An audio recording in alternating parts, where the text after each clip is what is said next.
investment guide don't provide it, and you have it, and it has their name on it. This is, there you go. Boom, that's how it looks like. Who has this? Perfect. So boom, right there. This is how it looks like. Nice, customized financial strategy plan that has all this explanation here, everything you covered, and it goes over the expense, income, cash flow summary, what's left after that, right? It talks about debt. It talks about debt again. And then proper protection, how much insurance they'll need. Actually, this one says insurable need is $343,000. So how did I come up with it? Well, right here. It's not just me saying it. A sophisticated software built by engineers told you that's what you need. And then retirement needs, right? So it says here, shortfall of emergency fund. Boom. You need more. Retirement needs. Look at this. In order to retire, you need to put away $1,900 a month. I don't know, $1,400 a month if you were getting 8%. $1,400 a month. And you already know how much you're saving, or you go how much you're saving right now, right? And let's say it's $400. Well, this is to be able to retire, you do that. Or we delay retirement. Instead of 60, it's now 70. Are you okay with that? We can change that in the software if you want. You ask them. We can change that in the software. And they go, no, don't change to 70. Right? You guys get that? Yeah. See how powerful that is? Yes. You don't have to be smart to do this. This does it for you. Why you laugh, Joe? All right. So, you gather info, you come back, you have a plan. You have one of those, and the illustration recommended. Now, if there's 5, 6 products to sell, I'm not going to sell it all that day. I'm going to sell 2, 3, maybe 4. Okay? Okay? Because I want to, think about it. I want them to walk away from the experience and they're like excited, happy. They're like, it's a, just like someone walks away from a Starbucks and they have a great experience, right? And so you got to control the experience. Make sure it's a good experience. It's not like this 2 hours of paperwork and this and that. Like if you're going to do that, then set up another time, come back, and your paperwork is already pre-filled out. Don't do that in front of clients. That's not a pro. Okay? Set up another time. Don't waste, don't waste people's time. So either have it pre-filled out on an application. Like I have pre-filled apps and pre-filled e-apps on both sides. So when I need it, it's right there, right? And all I have to do is social, driver's license info, date of birth is the only difference. Everything else is the same. Unless obviously there's health issues or whatever. Okay? Just be a pro in that area. So you think, and then you get used to being like this, and now you're sitting down with $1 million clients. That's how they want to be treated anyway. You don't do paperwork when their time is worth freaking, $2,000 a minute. You know what I mean? How are you going to do business for them? You got to be ready. That makes sense? I'm sitting down with somebody that makes $5 million a year. You're not wasting their time. So why don't you treat everybody like a $5 million client? And guess what? You'll attract more of them. Yes? Yes. That's it. So, okay, now, are we dropping some knowledge or no? Yes. All right, so, gather info. We're done with that. We're getting, well, actually, let's cover that because this is actually more to screw up than the second appointment. So, in the first appointment, there's 5 outcomes. What's the first one? Gather data. Gather data. So, if we don't gather data, what do you say? We're going to gather data. So, how many of you guys know what to do? If you know what to do, don't say it. But the rest of you guys. Doctors. Huh? Exactly. What? The doctor itself. Battery? Battery. Okay. This one. We'll go back. Huh? I got one too. We'll just plug it in. But what do we do when we can gather info? We share a story. Can somebody tell me the story? Who can tell me the story right now? Yeah, I know. Can you tell me the story? Give me the story. Huh? All of you guys are saying it. Go. You guys are saying it, so say it. Let's go. Who got it? Two. I'm not sure what story. Huh? I'm not sure what story. Okay, alright, so. Who else? Who are you there? Sess? You want to stay full time? What is it? Gather information. So I don't want to give it. I'm hesitant.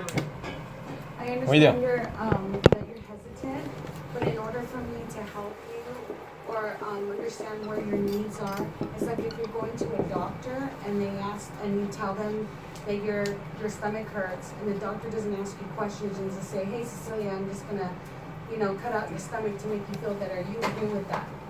No, not at all.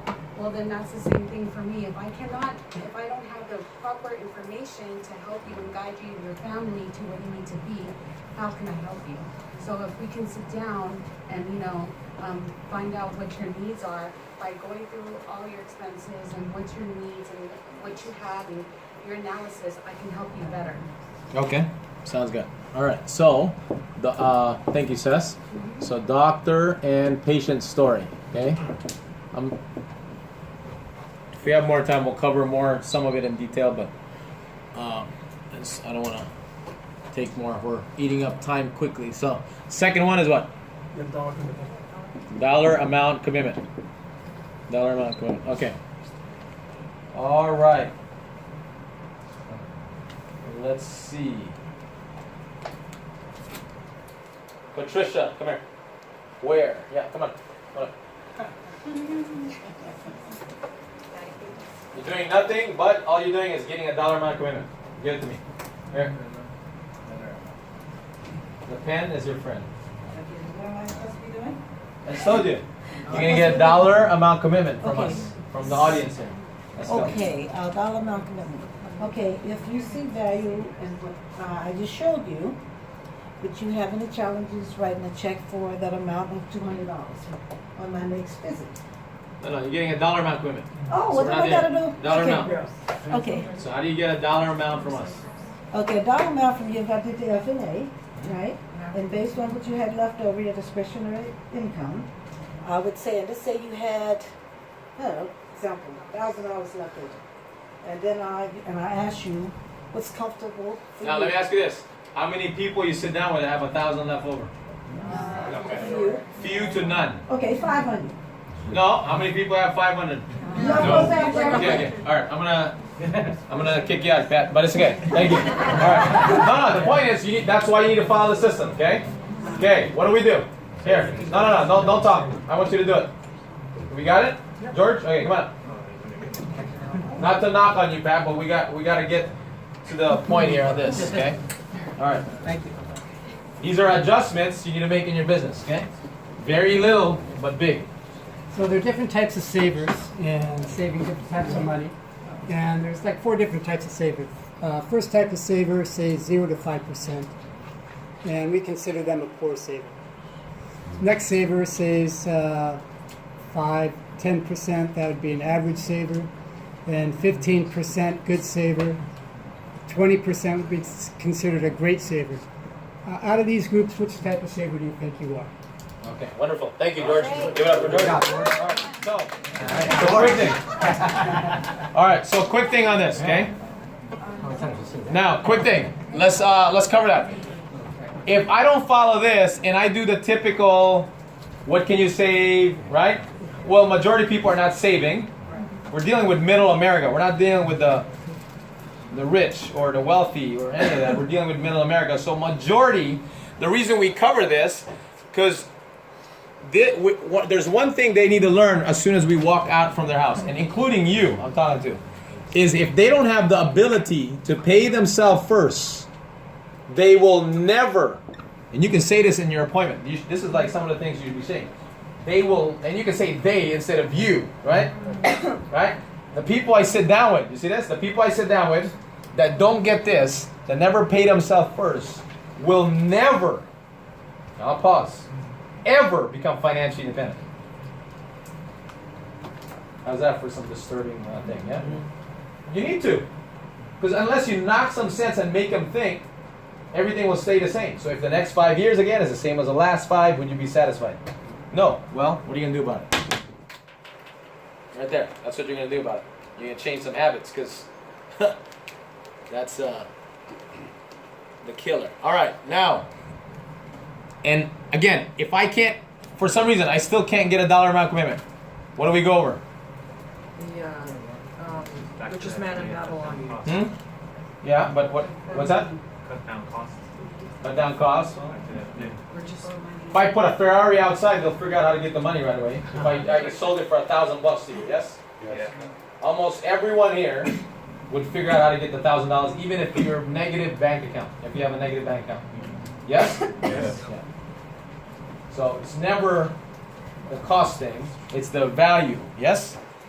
All right. So the story here, you know how we go over the thing. We're just kind of Babylon. This is my 10, 12 bills, right? So I have, I'm married, got my 4 kids, and imagine a line of 10, 15 people. And you paint a picture in your mind. When you're sharing a story, remember, this is a story, this is another story, right? You paint a picture. You go, man, imagine a line of 10, 15 people, and everybody with their hands out. You don't need to draw this out, by the way. You can illustrate. Everybody with their hand, because you want to look at them on this one. All this, I want to have face to face, because this is where I'm drawing out from you, right? So I'm looking I'm looking in your eye, and everybody's asking for money. They want and these are my credit cards, my house payment, and they come every month. Regardless of how I feel, they still come, right? And the person at the end of the line is my wife with my 4 kids with their hands out. So think about your 5 kids, and if their hands out with your wife like this, right? And they go, man, what's left for me, Daddy? Nothing. Because I paid everyone else first, and my family was last. Right? And here's what I did. I took my family from the back of the line. I put them right in front, where they got paid before all these knuckleheads, because they're going to ask for money every month. But I got to make sure I take care of my own family first. If there's nothing else you do, this is where most people screw up, right? And so if I'm sitting down with a saver, then I'll acknowledge that. So if I'm sitting down with, because I already gathered their info, I already know. If they're saving $2-3 grand a month, well, the issue is not this. The issue is where you're putting it. You see that? It's 2 different issues. But if I'm sitting down with somebody that's negative, they're negative for a reason. They're making 100 grand and you're negative. They're making 150,000, they're still negative. I sit down with people like that all the time. So it's negative because the family, they just haven't seen it that way. It's a different perspective. So when you're sharing that story, you're just showing a different perspective on how to look at it. Right? Where you go, man, my family was in the back of the line. Their hands were out. Right? There's nothing left for them. And that happens every month. So I took my family from the back of the line and put them right in front. Right? Where they mattered more. Because I'm sure you and your family matter the most to you anyway, right? Absolutely. Yeah. But I just had to see it that way. And literally, every time I share that story with someone that's in this position, and that's usually for the people that are negative or, like they barely save anything. That's who that story's for. Every time I share it, and they go, man, I never looked at it that way. They're just caught up with bills, caught up with day-to-day work, pay, sleep, whatever, occasional, whatever, glass of beer, whatever. Okay, all right, so that's that. Everybody follow me? Yes. Yeah. So, again, this is a simple thing, and then if there's hindrance, you share the story. Hindrance, share the story. And then you're back to getting the dollar amount. So, and let's use this 0. Let's use the same numbers, Mr. George there. Don't use your engineer numbers, okay? All right. There. 0, 10, 15, 25. This is not poor. They're broke. This is average, good, great. Right? Why do I want to illustrate broke right from the beginning? Hits them harder. Hits them harder, yep. You go, man, I sit down with 4 types of people. One says they're broke, I can't save any money. A lot of times it's not that they're broke, it's just they're not prioritizing where the money's going. And in their head they go, man, that's me. Right? And they go, the average saver saves away 10% of their income. And obviously, I already went over what's important to them. So watch how I link it. The good saver saves 15%. The great saver saves 25%. Right? Based on what's important to you, you told me that you want to put your kids to college, right? You want to have an emergency fund. You want to retire sooner, right? You want proper protection for your family. Knowing it would go towards that, what do you see yourself doing right now? So you link it? You don't link it, it's 2 different things. What do you see yourself doing on right now? Because I already know the past wasn't like that. Because I just gathered their info. So of course the past isn't like that. They're not saving. So knowing that it would go towards that, what can you see yourself doing? Start off at 10%. And then you wait for the answer. 10%. 10%? Yeah. And then you verify the answer. Now that I got the answer, he said 10%, I'm gonna verify the answer. You make $8,000 a month, Marvin, and we'll just call this net, let's say that's his net income, okay? After taxes, all that, let's just call it 6. Since, let's say 8 and a net is 6, 10%, that's $600. Or that's $300 a paycheck, because you get paid twice a month, yes? $300 every paycheck. Let me ask you a question. Is that a number that's high, low, or just about right? It's a little bit on the high, but A little bit on the high? yeah, yeah. Okay. Have you saved that type of money before? Yes. Or are you accustomed? Okay, good. All right, so a little bit on the high side? All right, sounds good. So you got, so maybe 400 is about at medium, right? Comfortable to do? Yeah, comfortable, All right. yes. And then something easy, what would you say that number would be? 250. 250. Okay, boom. There you go. That's a dollar amount commitment. This is how I showed you exactly how I got to this. Now I got 250, 400, 600. Guess what the 3 illustrations are going to show? 250, 400, 600. Yeah, print it out. Don't be cheap. You're about to make a couple thousand. Why are you being cheap on paper? Cheapo. Right? What the heck? Some of you guys don't own your own printer. What the heck? I'm a business owner. You're not a business owner. What do you got? Bring your cell phone, nothing else. Right? Anyway. Printer with no ink. Yeah. Anyway. No way. No way. You ghetto business owner. You have nothing. You know, we had not only we had printers in our offices. Me and Steve and Nate, we had printers in our car. We were like ready to print to sell. You know what I mean? It's like ever ready. So anyway, those portable printers, they have like that, right? We would be printing from the thing, be in our trunks. All right, where are we at? Oh, it's the third one. Next one. What's the third one? Okay, so going back to this, how many of you guys have been screwing this up? And you wonder, okay, that's why I don't have a second appointment, or that's why, you know? It's literally little things, yeah. Yeah? Question about the dollar commitment. If you're sitting across the kitchen table with someone who's already about to retire, and so, you know, it's not about saving anymore, but yeah, they need protection, and then possibly, like securing their retirement. How do you get that dollar commitment? So probably at that point they want to secure their nest egg. So usually it's about moving that entire amount, right? And then maybe life insurance for most part of them, right? So same thing, but basically find out where they're at. So let's say estate planning or life insurance is the most important. Well, I'm still going to go to this. Okay, what do you see yourself putting there, knowing that it would go towards your estate, right? Or your life policy, right? Your life insurance policy. So it'd be the same thing, just worded different because of the reason, right?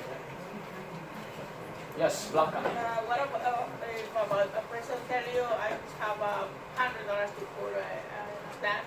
You still do the FNA or just do what they say? I mean, if they have kids, family, yeah, I would do it. I would do it without FNA or you do it? No, do it. Do it. Do it. Okay. Whenever in doubt, do it. Sometimes people they don't go to their stuff and they just say I have extra, $100 or what's left. Okay, good. I'll take you 120, but first let me gather some info. Here's what happens too when you gather some info. You find more money. Exactly. I close a lot more than a typical person that doesn't gather everything because I gather more info. I find more money. I find inheritance. I find this. I find a CD that's been laying around. So you don't gather info, how are you going to know all that? Right? Think about it. Just quoting life You're quoting life insurance instead of the guy that has. When I gather the plan, I could sell 8 to 10 products versus someone that's just selling an IUL. You know, I mean, like there's some clients of mine, I visit them like 8 times, but every time I'm selling 3 products, 8 times in a row, or 8 different visits. Because there's different things. You can't just do that all at once. You know, overwhelm them and scare them away. Just do it gradually. Like even I'll tell them, I go, man, there's a lot of things that we can help you on this, but we'll just do it step by step. People like that, right? People want people that take their time on their plan that's important to them, that they're going to keep for the next 30 years. So for me to just do injustice and just do it right up front, right, is a disservice to them. Anyway, that's my thought, at least. I mean, if someone sat down with you, which one would you prefer? How about that for common sense? You want someone that just came up with a plan on their head?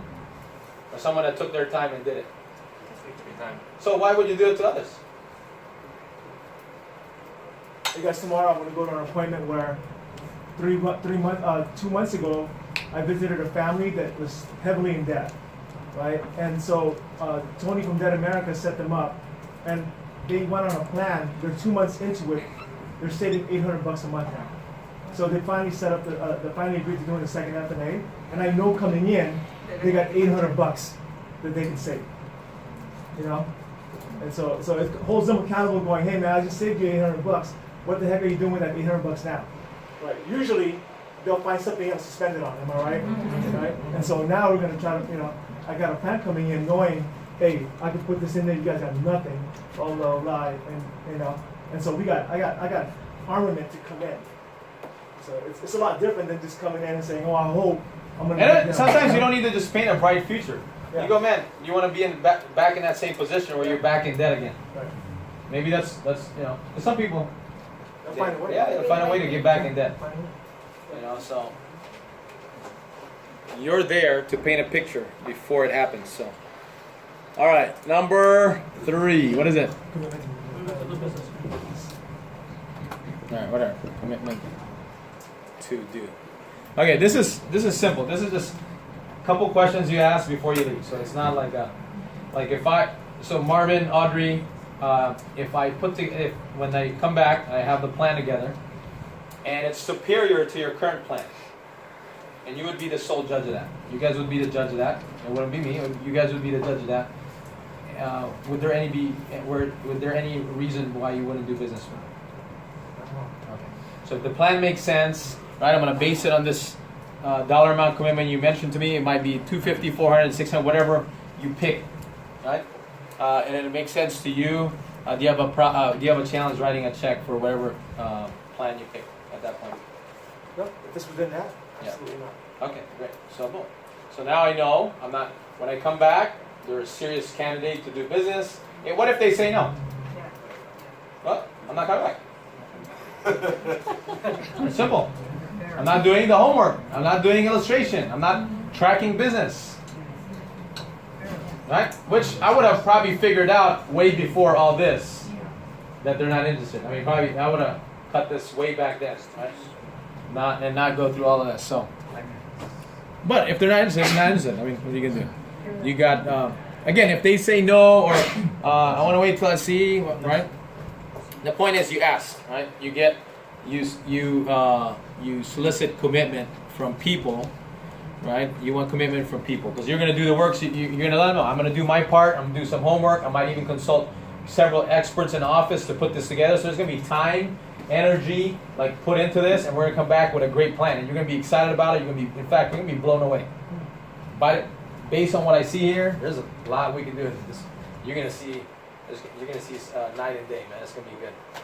So, okay. So if the plan is good, you like it, will you do business with me? We're good. Yes. Perfect. All right. Sounds good. You guys see that? It's just a simple question. Next one. And we did. Yeah. Right. I did their own. I did their whatever you call this, FNA. Commitment to get referrals.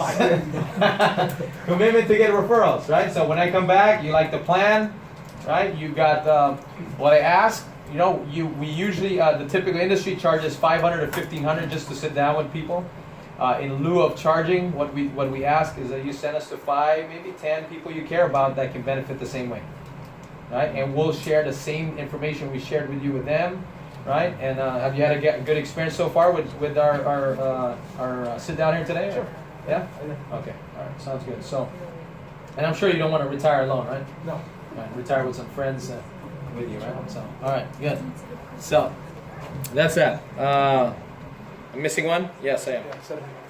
Yeah, second note. There we go. A visit within 72 hours. Oh, by the way, while you're asking for referrals, you hand over the referral sheet and you leave it with them. I want you to fill this out while you think about people. Jot them down as you think about them. And some people will refer 3, some people 5, some people refer 10. So it just depends. Okay. Now, last one here. You got to share this before you ask. Okay. Because if you set the standard up front, then people will rise up to that standard. Okay, so Arnold and Sheila, my policy is I sit down within 72 hours, or if you don't want to say our policy, right? Like a company, our policy. In fact, I like to say that. Actually, I use that more. Our policy is we sit down within 72 hours, and for a couple of reasons. One, I want to make sure it stays fresh in your mind, and you and Sheila. And then second, it also stays fresh in my mind because I sit down with 2 to 3 families a night, and the last thing, I want to make sure it stays both fresh in our mind. So, knowing that today is Monday, I'm going to be in the area again on Wednesday and then again on Thursday. What day works better for you? Thursday, and then we'll book the time 6 or 8. 8, and then we'll pencil it in. Cool. Okay, we'll come back on Thursday. And if there's any kind of questions that arise between now and then, jot them down, and then we'll come back and go over the plan with you guys. Okay? I'm excited about this, and you guys will look back at this day and you'll remember, having this conversation, and then 5 to 10 years out, it'll change your history, your legacy. Excited? Cool. You see, even till the end, I'm painting a picture. Okay, paint a picture. That's your job. That's anybody that has influence over people paints a picture. They paint a picture through words. Words turn into picture in their mind, and okay. Future's bright, baby. Yeah. What do you think, John? All right, we got this down. So we do that. Now, if I do this right, if I get 4 out of the 5 here, I'll do business 80%, 90% of the time. Just so you know. If I do my first appointment like that. So imagine you train a trainee now how to do this, and they're effective at it, and they're getting this like left and right. They're getting this knocked out. If they need help with a case anyway, we can hop on the appointment and join them as an SMD or the trainer. So if you have a trainee that's independent, Carla, and all of a sudden there's a case that's maybe, I don't know, more complex than usual, you can always hop on and then listen to them and help out and give anything as needed, right? That's the easy part. But the important thing is we got somebody duplicated. They know how to do this. They're doing it on their own. They got it down. They can spit out the doctor and patient story. They can talk about the pay themselves story, right? They know how to get a 72-hour time clock. And then they come back. Boom, they got the plan together. Rock and roll. So, anyway, questions on this before we move forward? Where's the water? Joe? I got any questions? Okay, so, and 30 seconds, okay? If you have it already, if not, talk about it. Which one can you adjust in your language or what you're doing here in the 5 minutes? Okay? All right, let's do 30 seconds real quick discussion on that. All right, go.